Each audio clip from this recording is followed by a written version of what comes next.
Bom dia a todos. Mais um sábado, mais uma oportunidade de palestra, de estudo, de evangelização, de estarmos unindo nossos pensamentos e corações juntos aos trabalhadores espirituais do nosso Centro Espírita Amor e Caridade, para darmos continuidade ao nosso compromisso de estudar, de estarmos aprendendo junto ao Evangelho de Jesus, à luz dessa doutrina maravilhosa que é a doutrina espírita. Nós abrimos a nossa manhã com a nossa prece, como de costume. Deus, nosso Pai, Jesus, nosso irmão querido, mais uma vez aqui, Senhor, reunidos em Teu nome estamos, nos envolvendo desde cedo pelas emoções, pelas vibrações benditas, trazidas pelos amigos espirituais, que nos reúne nos estudos, que nos reúne nas nossas orações, que nos reúne nas nossas atividades em grupo. É com esse compromisso, com esse sentimento, Senhor, de encontro nos dois planos da vida, que nós nos colocamos mais uma vez aqui para esse trabalho, para essas reflexões, que possamos, Senhor, nesse instante, estarmos unindo corações e pensamentos, vibrando, Pai querido, por um mundo melhor, por um planeta, por um Brasil de mais justiça, de mais amor e de muita paz. Que as Tuas bênçãos, Jesus querido, continuem nos iluminando, nos amparando e nos protegendo. E que Deus, nosso Pai Criador, continue derramando sobre todos nós tantas bênçãos como temos recebido. É com gratidão, Senhor, que nós encerramos a nossa prece, iniciando a nossa manhã de estudo. Que assim seja e graças a Deus. Meus amigos, na manhã de hoje nós escolhemos para falar aqui, para estarmos refletindo, um tema muito caro à doutrina espírita, um tema de muita relevância, tendo em vista que é um carro-chefe, vamos dizer assim, né? É o que norteia todo o trabalho, todos os exemplos que Jesus nos trouxe aqui, que é a caridade. No capítulo 15 do Evangelho segundo o Espiritismo, Allan Kardec, além de outros capítulos, mas nesse capítulo propriamente, ele coloca o título Fora da caridade não há salvação. Nós vamos dizer já em que momento essa frase é falada aqui no Evangelho, por quem ela é falada e de que maneira ela retrata completamente todos os ensinamentos de Jesus. Allan Kardec ele escolhe para começar esse capítulo Fora da caridade não há salvação. É claro que aquela parábola importantíssima que nós aprendemos desde os bancos infantis quando começamos a estudar Jesus, que é a parábola do bom samaritano. E contra o Evangelho de Lucas, o evangelista Lucas, ele conta que um doutor da lei, ele foi procurar Jesus, e o evangelista diz para o tentar, e pergunta a Jesus: mestre, o que preciso fazer para possuir a vida eterna? E Jesus pergunta para ele: o que está escrito na lei? O que você lê nela? E o próprio doutor da lei respondeu: amarás o Senhor teu Deus de todo o teu coração, de toda a sua alma e com todas as suas forças, e o seu próximo como a si mesmo. E aí Jesus respondeu: então vá e faz o mesmo e viverás. Quer dizer, você vai ter a vida eterna se você fizer isso. E aí o doutor da lei pergunta para Jesus quem é o próximo, né? Quem seria o próximo? E Jesus então narra essa parábola, essa história lindíssima. E Jesus falava por parábolas porque as histórias, as parábolas, elas atravessam o tempo. Elas são verdadeiras e são atuais em qualquer momento em que a gente vai estudar essa história ou essa parábola. E nessa parábola do bom samaritano, Jesus narra então que um homem que descia de Jerusalém para Jericó, ele estava na cidade de Jerusalém, e ele vai para a cidade de Jericó, caiu em poder dos ladrões que o despojaram, ou seja, eles roubaram o homem, machucaram o homem, cobriram de ferimentos e se foram, deixando-o semi-morto. Aconteceu em seguida que um sacerdote, ou seja, um religioso, descendo no mesmo caminho, o viu e passou adiante. Então, quer dizer, o sacerdote, ele viu o homem caído, semi-morto, e ele passou adiante. Jesus continua dizendo que um levita também um religioso de uma outra vertente religiosa, que também veio àquele lugar, tendo observado, passou igualmente adiante. Então, outro religioso que batia no peito, né, que cumpria as escrituras, ele passa também diante daquele homem semi-morto que estava ali no caminho dele e passa adiante e nem toma conhecimento. Mas um samaritano que viajava, chegando ao lugar onde jazia aquele homem e tendo visto, foi tocado de compaixão. Quem é um samaritano? O samaritano também é um religioso daquela época, mas era um religioso que não era considerado, né, pelos demais religiosos da época, porque eles tinham um outro tipo de ideia sobre o templo. Os samaritanos, de modo geral, gostavam de estudar e contemplar e orar fora dos templos. Então, eles tinham alguns rituais diferentes daqueles outros que já eram mais, vamos dizer assim, mais ortodoxos na maneira de cumprir as escrituras, cumpriam literalmente. Então os samaritanos eram excluídos pelos demais religiosos, e foi justamente o samaritano que Jesus cita nessa história que parou para atender o homem. Então ele diz ainda que o samaritano foi tocado de compaixão. Aproximou-se dele, deitou-lhe óleo e vinho nas feridas e as pensou, ou seja, cuidou das feridas, cuidou daquele homem. Depois, pondo no seu cavalo, levou-o a uma hospedaria e cuidou dele. No dia seguinte, tirou 2 denários, o dinheiro da época, né? E os deu ao hospedeiro, dizendo: trata muito bem esse homem, e tudo que despenderes a mais, eu te pagarei ao regressar. Então ele leva o homem consigo no seu cavalo, cuida daquele homem a noite inteira.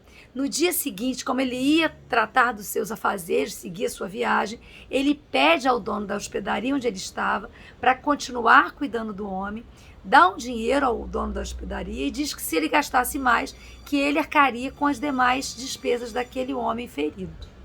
E aí Jesus, quando acabou de contar essa parábola, essa pequena história, ele pergunta então para aquele doutor da lei, para aqueles que estavam ouvindo, especialmente para aquele doutor da lei: qual dentre desses 3 te parece ter sido próximo daquele que caiu em poder dos ladrões? E então o doutor da lei não teve jeito, ele teve que responder: aquele que usou de misericórdia para com ele. E então disse Jesus: então vai e faze o mesmo. Esse texto todo, ele está em Lucas, e essa parábola é uma parábola que a gente estuda muito, para que a gente possa se colocar numa situação, né? Hora ou outra na vida, nós estamos na situação daquele que está caído. Hora ou outra na vida, nós somos os religiosos da época, aqueles que estudam Jesus. Nós estudamos à luz da doutrina espírita, mas poderíamos estar em qualquer religião. Então nós podemos ser aquele que passa adiante, né?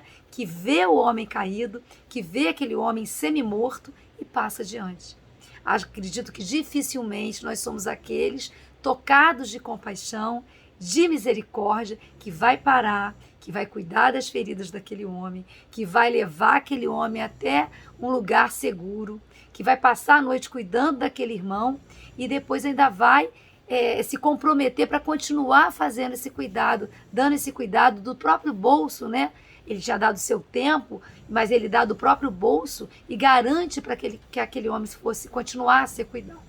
Então, nesse exemplo do samaritano, nesse exemplo daquele religioso, tido pelos demais como alguém que não cumpria as escrituras, alguém que estava à margem da religião, à margem daquilo que os profetas trouxeram como os rituais necessários para se louvar a Deus, para se glorificar a Deus, os samaritanos estavam colocados de lado. É justamente nessa história que Jesus traz o excluído, aquele que não era considerado como o único que teve compaixão e misericórdia.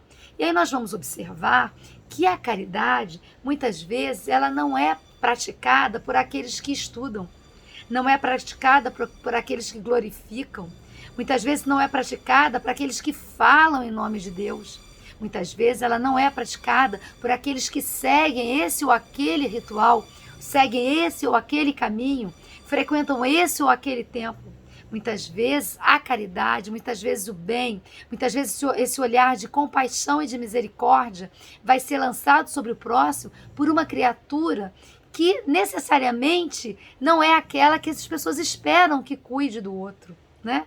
Então esse é um grande recado para todos nós que estamos estudando, que estamos dentro das religiões, vamos dizer assim, tradicionais, estamos dentro das religiões que estudam o Evangelho do Cristo, e nós estamos vendo no momento na Terra muitas criaturas falando em nome de Deus, citando, né, trechos falados pelos evangelistas, ditos por Jesus, mas praticando, exemplificando o contrário dos ensinamentos do Cristo. Falam em nome do Cristo, mas não são cristãos. Falam em nome de Deus, mas não confiam em Deus, mas não cumprem, né, as leis divinas, que são leis que nos convertem, são leis que nos levam a ter um olhar de compaixão, de misericórdia, de caridade para com o nosso próximo. Então é nesse momento que Kardec, trazendo de novo para nós essa parábola do samaritano, ele vem comentar sobre a caridade. Os primeiros itens desse capítulo são os comentários de Allan Kardec sobre a caridade. E Allan Kardec diz assim, que toda a moral de Jesus se reúne na caridade e na humildade. Isto é, nas duas virtudes contrárias ao orgulho e ao egoísmo. Ele coloca claramente, então, que a caridade, ela é a virtude contrária ao egoísmo, né?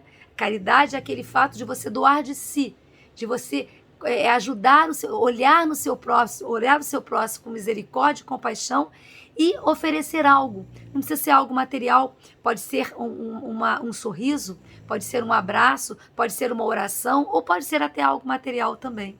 Mas isso é contrário ao egoísmo. O egoísta é aquele que só pensa nele, nos seus familiares, naqueles que pensam como ele, naqueles que fazem o que ele quer. Esse é o egoísta. E a humildade, que é aquela contrária, né, que é aquela virtude que Jesus chama, né, daqueles pobres de espírito, são os humildes, aqueles que são simples e puros de coração, que são brandos, e é justamente essa virtude que é contrária ao orgulho, ao orgulhoso, aquele que ainda é arrogante, aquele que ainda acha que é o dono da verdade, aquele que acha que já sabe tudo, que não tem nada para aprender, que só ele tem razão, né? Então, muitas vezes nós estamos nessa condição de estarmos ainda trazendo na nossa vida, não só na nossa fala, mas na nossa vivência, no nosso agir, as atitudes de egoísta e de orgulhoso, longe daqueles irmãos que já praticam a caridade e já vivenciam uma atitude de humildade. E aí Jesus então aponta essas duas virtudes, colocando a caridade como irmã da humildade. Aí Kardec coloca mais à frente, humildade e caridade, eis o que Jesus não cessa de recomendar, e o que ele próprio dá o exemplo. Orgulho e egoísmo, eis o que Jesus não cansa de combater, e não se limita a recomendar a caridade, põe-na claramente em termos explícitos, como condição absoluta da felicidade futura. A gente tem que perceber que quando o doutor da lei pergunta para Jesus, ele faz a seguinte pergunta: o que eu posso fazer para ter a vida eterna? Ou seja, para encontrar a felicidade futura, né? Para realmente gozar dos benefícios e ser um dia esse espírito puro que a gente almeja ser. E Jesus, quando comenta, colocando a parábola do bom samaritano, ele traz a caridade como essa grande virtude, como essa maior virtude, como o maior exercício em favor do seu próximo, em favor de nós mesmos, nesse crescimento, nesse caminho rumo à nossa evolução, à nossa pureza espiritual. Né? Então aí a gente vai observar que o próprio Allan Kardec, quando comenta o bom samaritano, ele já traz a mensagem de Jesus na sua pureza, colocando a caridade como sendo o corolário, né, do grande exemplo de Jesus. E aí, a seguir, Kardec coloca sobre o mandamento maior, onde ele coloca o trecho em que os doutores da lei também perguntam a Jesus qual seria então o maior mandamento. E é claro que Jesus coloca que amarás o teu Senhor teu Deus de todo o seu coração, de toda a tua alma e de todo o seu espírito. Esse é o maior e o primeiro mandamento. E eu aqui coloco o segundo, que é semelhante ao primeiro: amarás o teu próximo como a ti mesmo. Então esse é o resumo da caridade. A caridade se resume nesse maior mandamento. E a seguir Kardec coloca então um trecho lindíssimo de Paulo de Tarso, em que ele coloca o título Necessidade da Caridade segundo Paulo. Paulo de Tarso, a gente pode dizer que é o apóstolo do cristianismo. Ele teve o cuidado, né, de como o seguidor de Jesus, como um apóstolo mesmo, aquele que vem depois, aquele que relembra o que o seu mestre disse, aquele que traz na pureza a mensagem do mestre. Então Paulo de Tarso, ele coloca nos seus textos que ele escrevia a diversos grupos, né, que ele chamava de gentios, são aqueles que não eram os judeus, não eram os antigos doutores, os antigos religiosos, os antigos que frequentavam o templo de Jerusalém. Ao contrário, eram povos distantes. E ele fala então aos coríntios, aos tessalonicenses. Então ele vai, escreve várias cartas e visita esses locais. E nas suas andanças, nas suas pregações, nas suas escritas, ele fala profundamente dessa caridade, profundamente desse sentimento de amor em ação, né? A caridade é o amor em ação. É a vivência do amarás o teu Senhor, o teu Deus de todo o seu coração, de todo o seu espírito e alma. É a vivência do amar ao próximo como a si mesmo. A vivência disso, o amor dinâmico é a própria caridade. E aí o Kardec coloca aqui então aquele trecho lindíssimo de Paulo de Tarso, que ele diz: a caridade é paciente, é branda, é benfazeja. A caridade não é injubilosa, não é temerária, nem precipitada, não se enche de orgulho, nem é desdenhosa, não se cuida de interesses, não se agasta, nem se azeda com coisa alguma, não se suspeita o mal e não se rejubila com a injustiça, mas se rejubila com a verdade. Tudo suporta, tudo crê, tudo espera, tudo sofre. Agora, entre essas virtudes, a fé, a esperança e a caridade permanecem as três, mas dentre elas, a mais excelência, segundo Paulo, é a caridade. Então, o próprio Paulo de Tarso, no seu texto, ele vem resgatar a mensagem pura de Jesus, trazendo a caridade como corolário, né, de todo o ensinamento do Cristo. E aí, Kardec coloca como último trecho desse capítulo: fora da caridade não há salvação. Aí sim ele coloca um texto de Paulo de Tarso em espírito, uma mensagem psicografada, né? Porque a segunda parte sempre, da maior parte, da maior quantidade de capítulos do Evangelho, sempre são os evangelistas falando, depois Kardec e depois a mensagem dos Espíritos. E nesse caso aqui, no item 10, tem uma mensagem então de Paulo de Tarso em espírito. E ele começa essa mensagem com o título desse capítulo, com o lema, né, com a bandeira que a doutrina espírita nos traz, que é: fora da caridade não há salvação.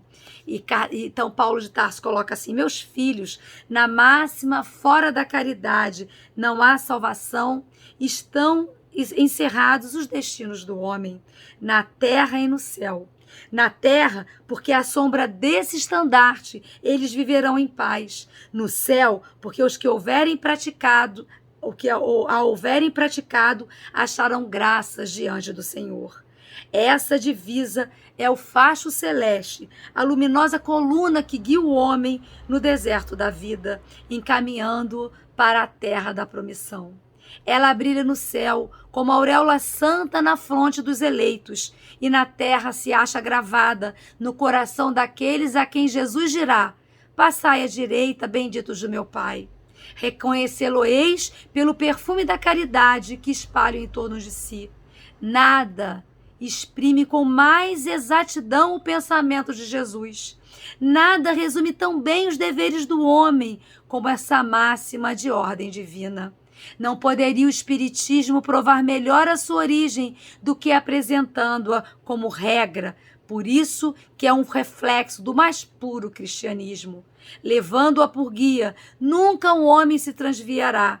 Dedicai-vos assim, meus amigos, a percustrar-lhe o sentido profundo e as consequências, a descobrir-lhe por vós mesmos todas as aplicações. Submetei todas as vossas ações ao governo da caridade e a consciência vos responderá. Não só ela evitará que pratiqueis o mal, como também fará com que pratiqueis o bem. Porquanto uma virtude negativa não basta, é necessária uma virtude ativa. Para fazer-se o bem, mister sempre se torna a ação da vontade. Para não praticar o mal, basta, a mais das vezes, a inércia e a despreocupação.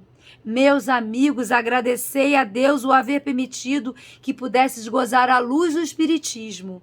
Não é que somente os que a possuem hajam de ser salvos, é que, ajudando-vos a compreender os ensinos do Cristo, ela vos faz melhores cristãos.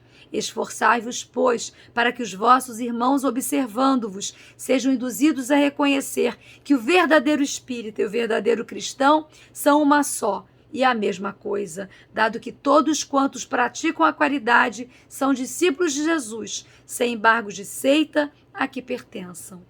Disse Paulo, o apóstolo, em Paris, 1860. Então, esse texto belíssimo de Paulo de Tarso vem a retratar, vem a confirmar, a corroborar o que o próprio Paulo de Tarso falou quando escreveu, quando esteve aqui entre nós encarnado, trazendo a caridade como divisa máxima, dizendo que a caridade não é uma ação negativa de deixar de fazer o mal. Porque para deixarmos de fazer o mal, ele diz ali, basta que a gente fique parado, inerte, despreocupado. Que a caridade é uma ação positiva, uma vontade de fazer o bem, de ir de encontro ao outro, de fazer ao outro aquilo que nós gostaríamos que fizesse conosco.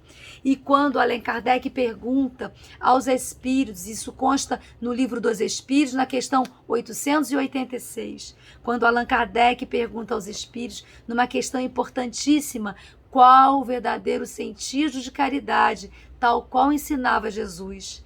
Os espíritos respondem assim: benevolência para com todos, indulgência para com as imperfeições alheias e perdão das ofensas. Então aí os espíritos respondem, resumem todos os ensinamentos de Jesus.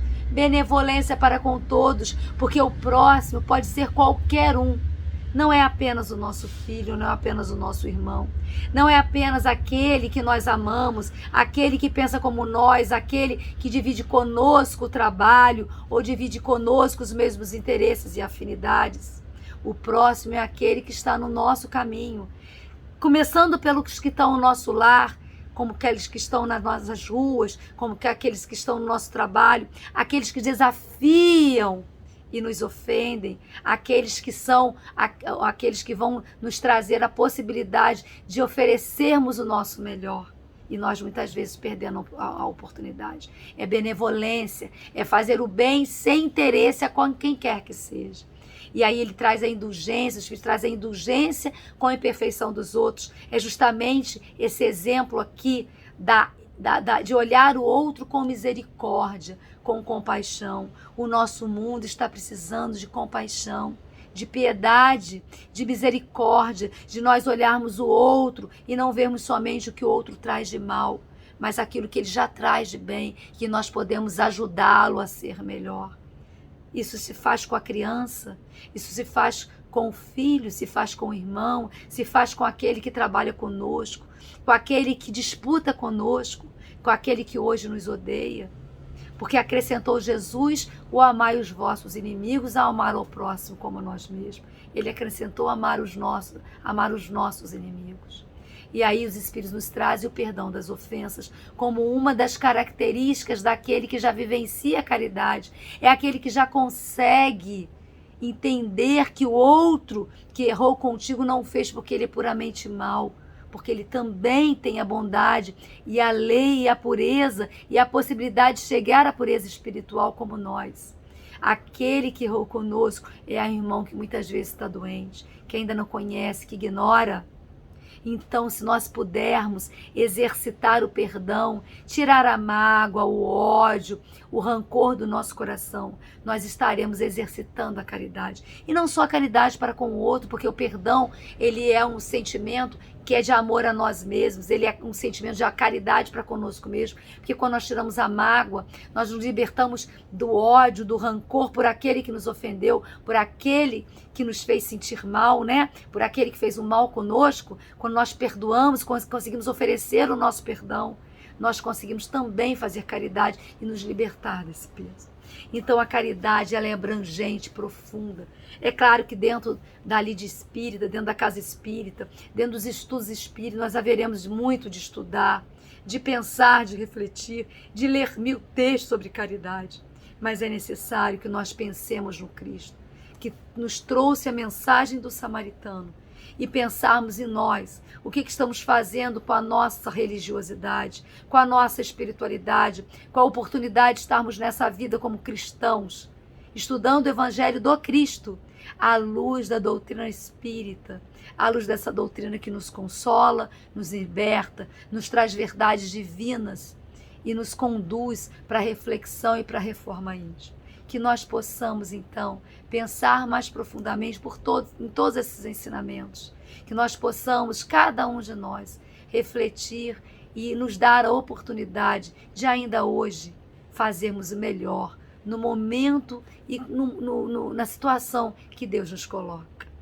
Então, que nós possamos encerrar mais esse estudo, que nos trouxe e nos faz refletir no Evangelho de Jesus, aqui no Evangelho segundo o Espiritismo, no capítulo 15. Fora da caridade não há salvação. Que possamos ler esse capítulo com muito cuidado, com muita reflexão, trazendo esses ensinamentos na sua pureza, trazendo Jesus de novo à nossa vida. Nós vamos encerrar com a nossa prece, desde já muito agradecidos por essa oportunidade. Que nós possamos, então, oferecer a nossa prece de profunda gratidão a Deus, de profunda gratidão a Jesus, esse mestre querido, esse amigo celeste, esse médico das nossas almas. Que possamos oferecer a nossa profunda gratidão aos tarefeiros e trabalhadores que coordenam os trabalhos doutrinários da nossa Casa de Amor e Caridade. Obrigada, amigos, que nos visitam, que nos enchem de bênçãos, que recheiam o nosso lar, trazendo bálsamos de luz, de proteção, de amparo, de coragem e fé. Que a união dos nossos pensamentos, das nossas vibrações, possam atender os aflitos da terra, que ainda estão em sofrimento em seus corpos materiais, em seus corpos espirituais, em suas almas encarnadas ou desencarnadas, em sofrimentos, turbulências e aflição. Que essas vibrações cheguem até esses irmãos e que eles possam receber um bálsamo de fé, de paz e de coragem em suas vidas. Que possamos, então, encerrar esse momento com o nosso muito obrigado por mais essa oportunidade. Que Jesus continue nos amparando, que Deus nosso Pai continue nos abençoando e nos protegendo, hoje e sempre, que assim seja. Muito obrigada, meus amigos, que nós possamos, então, ter uma semana, um fim de semana e uma semana de muita paz, de muitas reflexões, e que Jesus continue nos amparando, amparando nossos lares, amparando nosso país e amparando a nossa terra. Fiquem com Deus, muita paz.